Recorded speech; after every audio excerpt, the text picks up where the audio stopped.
ചരിത്രപാഠം episode 23. ഈശോയുടെ നാമം എല്ലായിടത്തും വ്യാപിക്കുന്നു. റോമാ സാമ്രാജ്യത്തിലുടനീളം ക്രിസ്തുമതം വ്യാപിച്ച സമയത്തു തന്നെ സാമ്രാജ്യത്തിന് പുറത്തുള്ള ചില ജനതകളുടെ ഇടയിലും ക്രിസ്തുമത ആശയങ്ങൾ പ്രചരിക്കുന്നുണ്ട്. യൂറോപ്പിലെ റൈൻ നദിയുടെ ഇരുകരകളിലും ഉള്ളവർ കൂടാതെ ബ്രിട്ടീഷ് ദ്വീപുകളിലെ കെൽറ്റിക്കുകൾ, ഇപ്പോഴത്തെ ഫ്രാൻസ് ഉൾപ്പെടുന്ന പ്രദേശത്തെ ഗോളുകൾ അഥവാ ഫ്രാങ്കുകൾ, സ്പെയിൻ പോർച്ചുഗൽ പ്രദേശത്തെ ഗോത്തുകൾ, ഡാന്യൂബ് നദിയുടെ ഇരുകരകളിലും താമസിച്ചിരുന്ന ഗോത്രങ്ങൾ എന്നിവർ ക്രിസ്ത്യാനികളായി. ഇവരെല്ലാം ശാന്തരും മനുഷ്യത്വമുള്ളവരുമായിരുന്നുവെന്നും ചരിത്രകാരന്മാർ സാക്ഷ്യപ്പെടുത്തുന്നുണ്ട്. എന്നാൽ ഈ സമയത്ത് തന്നെ ചില അപരിഷ്കൃത ഗോത്രങ്ങൾ റോമൻ പ്രദേശങ്ങൾ ആക്രമിക്കുകയും വൈദികരെ തടവുകാരാക്കുകയും പിടിച്ചുകൊണ്ടു പോവുകയും ചെയ്തു. എന്നാൽ ആ വൈദികർ അവരുടെ ഇടയിൽ പാർത്ത് ഈശോയുടെ നാമത്തിലും ദൈവത്തിനെ വിളിച്ചപേക്ഷിച്ചും രോഗികളെ സുഖപ്പെടുത്തുകയും പിശാചുക്കളെ ബഹിഷ്കരിക്കുകയും ചെയ്തു. അവർ കുറ്റമറ്റ ജീവിതം നയിച്ച് ജനങ്ങളിൽ മതിപ്പുളവാക്കി. അവരുടെ പെരുമാറ്റവും അത്ഭുത പ്രവൃത്തികളും കണ്ട് ആശ്ചര്യഭരിതരായ കാട്ടുവംശജർ മെച്ചപ്പെട്ടവരായി തങ്ങൾ കണ്ടവരെ അനുകരിക്കുന്നതും ദൈവത്തെ ആരാധിക്കുന്നതും ദൈവത്തിന് പ്രീതികരവും തങ്ങൾക്ക് പ്രയോജനകരവുമായി കരുതി. അവർ എന്തു ചെയ്യണം എന്ന് പ്രബോധകർ അവരെ പറഞ്ഞ് മനസ്സിലാക്കി. അവരെ പഠിപ്പിച്ച് സ്നാനപ്പെടുത്തി സഭാസമൂഹത്തിൽ ചേർത്തു. അക്കാലത്ത് ക്രിസ്ത്യാനികളായിത്തീർന്ന മറ്റൊരു ജനതയാണ് തുർക്കി, അർമേനിയ എന്നീ രാജ്യങ്ങൾക്ക് അപ്പുറമുള്ള ഇബേരിയർ. ഇപ്പോഴത്തെ ജോർജിയ പ്രദേശത്തുള്ളവരാണവർ. യുദ്ധപ്രിയരായ അവർ കൂട്ടത്തോടെ ക്രിസ്ത്യാനികളായി.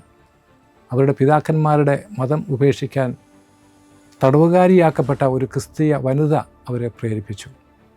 വിശ്വാസ തീക്ഷ്ണതയും ഭക്തിയും നിറഞ്ഞ അവൾ അപരിചിത നാട്ടിൽ തൻ്റെ പതിവായ മതകർമ്മങ്ങൾ ഉപേക്ഷിക്കാതെ ഉപവാസം, രാപകലുള്ള പ്രാർത്ഥനകൾ, ദൈവസ്തുതി എന്നിവ അനുഷ്ഠിക്കുന്നതിൽ അവൾ ആനന്ദിച്ചിരുന്നു. അവളുടെ ഈ ജീവിത രീതിയുടെ കാരണം നാട്ടുകാർ ആരാഞ്ഞു. ദൈവപുത്രനെ ആരാധിക്കാൻ ഈ രീതികൾ ആവശ്യമാണെന്ന് അവൾ പറഞ്ഞു. എന്നാൽ ആരാധിക്കപ്പെടുന്നവൻ്റെ നാമവും ആരാധനാ രീതികളും ആ ജനതയ്ക്ക് അന്യമായിരുന്നു. അവിടെയുള്ള ഒരു കുട്ടി രോഗിയായി. ഇബേരിയൻ ആചാരമനുസരിച്ച് അവൻ്റെ അമ്മ അവനെ ഭവനം തോറും എടുത്തുകൊണ്ട് നടന്നു. സുഖപ്പെടുത്താൻ കഴിവുള്ളവർ ആരെങ്കിലും കണ്ടേക്കുമെന്ന് കരുതിയും അവന് സൗഖ്യം കിട്ടുമെന്ന് പ്രതീക്ഷിച്ചുമാണ് അവൾ അപ്രകാരം ചെയ്തത്. ആർക്കും സുഖപ്പെടുത്താൻ കഴിയാതെ വന്നപ്പോൾ അവൾ ആ കുട്ടിയെ ആ തടവുകാരിയുടെ പക്കൽ കൊണ്ടുചെന്നു. അപ്പോൾ അവൾ പറഞ്ഞു, എനിക്ക് മരുന്നുകളെപ്പറ്റിയുള്ള അറിവോ പരിചയമോ മരുന്ന് കൊടുക്കേണ്ട രീതിയോ അറിയില്ല. എന്നാൽ സ്ത്രീയെ, ഞാൻ ആരാധിക്കുന്ന സത്യവാനും വലിയ ദൈവവുമായ ക്രിസ്തു നിൻ്റെ കുഞ്ഞിൻ്റെ രക്ഷകനായി തീരുമെന്ന് ഞാൻ വിശ്വസിക്കുന്നു. തുടർന്ന് അവൾ ആ കുഞ്ഞിന് വേണ്ടി പ്രാർത്ഥിക്കുകയും അവൻ വേഗം സുഖപ്പെടുകയും ചെയ്തു. അധികം നാൾ കഴിയുന്നതിന് മുൻപ് സ്ഥലത്തെ ഭരണാധികാരിയുടെ ഭാര്യ മാരക രോഗത്താൽ മരണാസന്നയായി. എങ്കിലും അവളും ഈ രീതിയിൽ സുഖപ്പെട്ടു. അവരും ഈ തടവുകാരി സ്ത്രീയുടെ വാക്കുകൾ വിശ്വസിച്ചും അത്ഭുത പ്രവൃത്തികൾ കണ്ടും ക്രിസ്ത്യാനിയായി.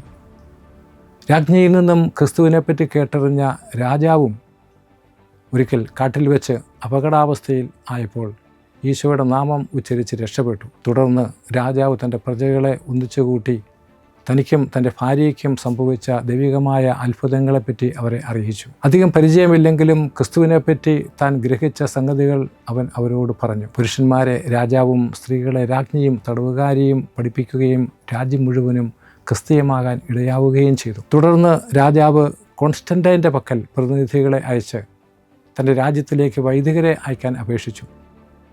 തൽഫലമായി ജോർജിയ മുഴുവനും ക്രിസ്തീയമായി. തുടർന്ന് അടുത്തുള്ള അർമേനിയ, എദേസ ഉൾപ്പെടുന്ന റോമാ പേർഷ്യ അതിർത്തിയിലുള്ള ഓസ്ട്രോൺ എന്നീ രാജ്യങ്ങൾ ക്രിസ്തീയമായി. ഈ ജനതകളോടുള്ള സംസർഗമാണ് അടുത്തുള്ള പേർഷ്യക്കാരുടെ മാനസാന്തരത്തിന് കാരണം എന്ന് ചരിത്രകാരൻ സുസോമൻ എഴുതുന്നുണ്ട്. ആദിമ ക്രൈസ്തവരുടെ ജീവിത സാക്ഷ്യവും പ്രേക്ഷിത തീക്ഷ്ണതയുമാണ് ആദ്യ നൂറ്റാണ്ടുകളിൽ ക്രിസ്തുമതം പല രാജ്യങ്ങളിലും വ്യാപിക്കാൻ കാരണമായതെന്ന് ചരിത്രം നമ്മെ പഠിപ്പിക്കുന്നു.